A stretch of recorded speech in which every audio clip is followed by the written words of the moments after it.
नमस्कार बंधुओं। आज हम बात करेंगे कि हमारे रामचरितमानस के आधार पर सीता जी के हरण में रामचंद्र जी का क्या योगदान था। जैसा कि आप सभी लोगों को पता है कि सीता हरण के वृत्तांत में रावण द्वारा एक माया मृग भेजा गया। वह माया मृग बनकर रामचंद्र जी के सामने आया। सीता जी ने रक्षण की इच्छा प्रकट की और रामचंद्र जी उसके पीछे चले गए। तो पहला तो यही है कि एक बार पहले की कथा में सीता जी के चरणों पर एक कौवा जो था, जो जयंत था, इंद्र का पुत्र था, वह सीता जी के पैरों में चोंच मारकर भागा और श्री राम जी उसके पीछे नहीं भागे, वहीं से उस पर बाण चला दिया। लेकिन यहाँ पर रामचंद्र जी उस माया मृग के पीछे दौड़े। तो एक तो वह सीता जी का जो स्थान था उसे असुरक्षित करने के लिए रावण की मदद की, और दूसरा जब लक्ष्मण जी माया मृग ने आवाज लगाई, हा लक्ष्मण हा लक्ष्मण, तो सीता जी ने उनसे कठोर वचन कहे कि आप रामचंद्र जी की मदद के लिए जाइए। लक्ष्मण जी ने उसका विरोध किया कि रामचंद्र जी तो सर्वशक्तिमान हैं, उनको किसी प्रकार का संकट नहीं आ सकता, इसलिए वहाँ जाने का कोई औचित्य नहीं होता। तब सीता जी ने कुछ मरम वचन बोले। उसका भी जब लक्ष्मण जी पर कोई प्रभाव नहीं पड़ा, तब तुलसीदास जी लिखते हैं, मरम वचन सीता जब बोला, मरम वचन सीता जब बोला, हरि प्रेरित लक्ष्मण मन डोला। तब रामचंद्र जी की प्रेरणा से, यानी कि हरि यानी कि विष्णु जी की प्रेरणा से लक्ष्मण जी का मन डोला। यानी कि प्रेरणा कहाँ से मिली? राम जी से। और राम जी ने प्रेरणा दी कि आप सीता जी को छोड़कर चले जाइए। और सीता जी को छोड़कर जाने का क्या उचित होता है कि रावण जो सीता जी के हरण के लिए आएगा उसको सुरक्षित वातावरण देना, क्योंकि लक्ष्मण जी लीला में शामिल नहीं थे। तो यदि लक्ष्मण जी वहाँ पर होते और रावण सीता का हरण करने का प्रयास करता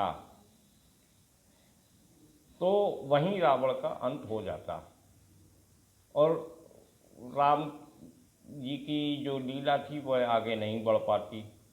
जो कुछ आगे और बताना चाहते थे रामचंद्र जी के माध्यम से प्रकृति के बारे में, वह अधूरा रह जाता।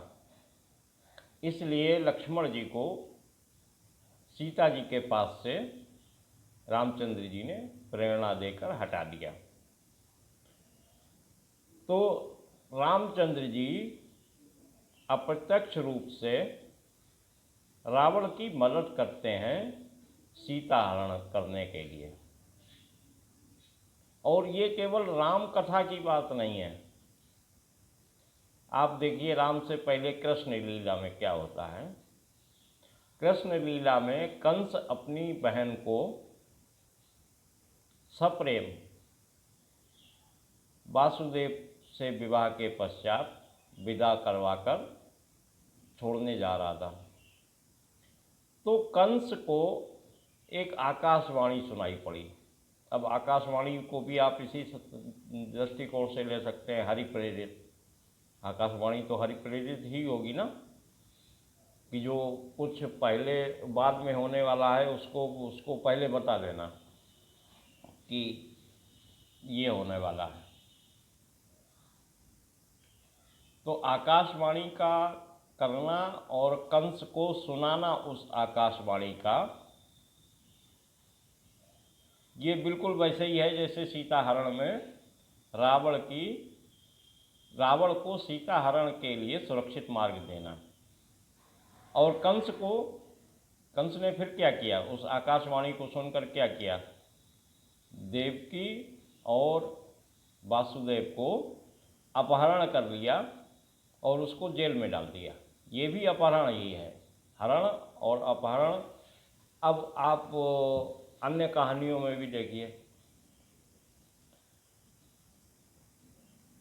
प्रारंभ से चलते हैं बराह अवतार से। बराह अवतार भी विष्णु जी का अवतार था, वो भी रामचंद्र जी आप मान सकते हो। तो बराह अवतार में किसका अपहरण हुआ, पृथ्वी का।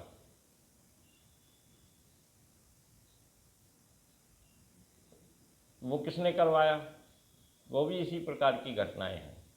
तो रामचंद्र जी ने या विष्णु जी ने जितने भी अवतार लिए, वो सब एक प्राकृतिक घटनाएं हैं। ऐसा तो होगा ही होगा, और समय के अनुसार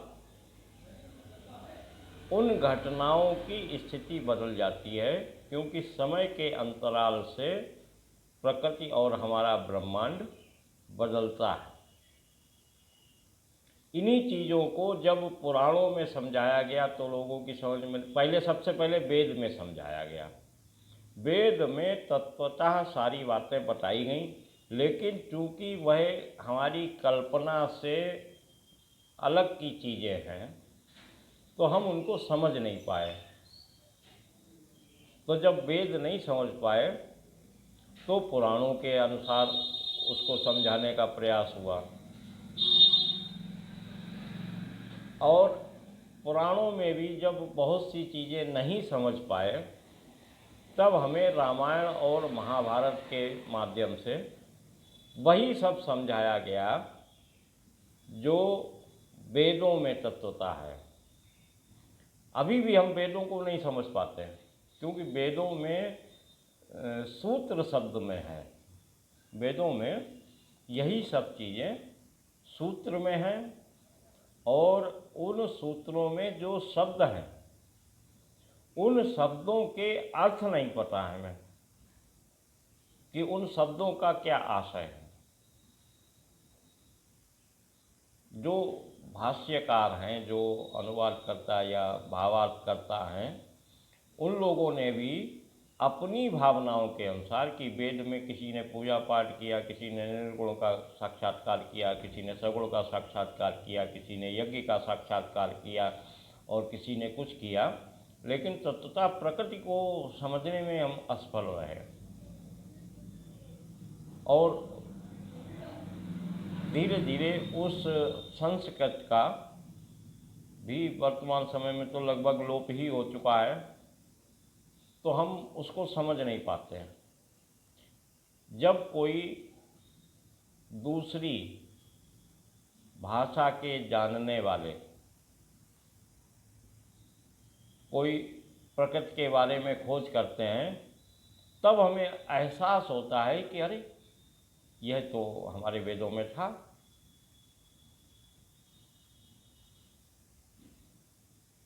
तो ये विषय में थोड़ा भटक गया मैं। तो रामचंद्र जी सीता हरण में अप्रत्यक्ष रूप से सम्मिलित थे, और सीता जी के हरण की आवश्यकता रावण वध के लिए आवश्यक थी, इसलिए सीता हरण का कांड हुआ। सीता हरण जैसी घटनाएं भगवान विष्णु के 24 अवतार में मिलती हैं। एक तो 24 अवतार का भी मुझे एक संबंध स्थापित मिलता है कि हमारी प्रकृति के 24 तत्व हैं, और उन 24 तत्वों में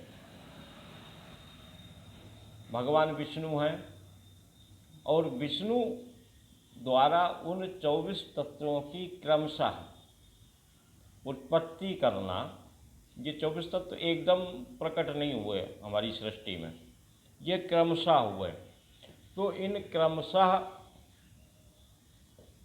उत्पन्न गुणों को हम विष्णु अवतार मान सकते हैं। अभी आगे चलिए, हम आप लोगों को काफ़ी इस दृष्टिकोण से मेरा ये वीडियो बनाने का मेरा उद्देश्य किसी भी प्रकार से रामचंद्र जी या विष्णु जी की अवहेलना करना या उनका अनादर करना ये बिल्कुल नहीं है। मैं केवल तात्विक रूप से इस कथा को समझने का प्रयास कर रहा हूँ और जो प्रयास मैं स्वयं के लिए कर रहा हूँ उसको आपके साथ साझा कर रहा हूँ। आप इसको माने अथवा ना माने ये आपके विवेक के ऊपर है और आप इसको जिस तरीके से भी लीजिए। राम हमारे आदरणीय हैं, राम हमारे आदरणीय थे, राम हमारे आदरणीय रहेंगे। चाहे वो सगुण रूप में हम माने, चाहे निर्गुण रूप में माने अथवा प्राकृतिक रूप में माने, लौकिक माने या अलौकिक माने, राम के बगैर हमारा अस्तित्व है ही नहीं। जो कुछ है वो राम है, हम तो कुछ है ही नहीं। हम भी राम हैं, राम ही हम हैं। तो सब कुछ राममय है। सिया राम मैं सब जग जानी, करऊं प्रणाम जोर जुग पानी। बोलिए सियावर रामचंद्र की जय।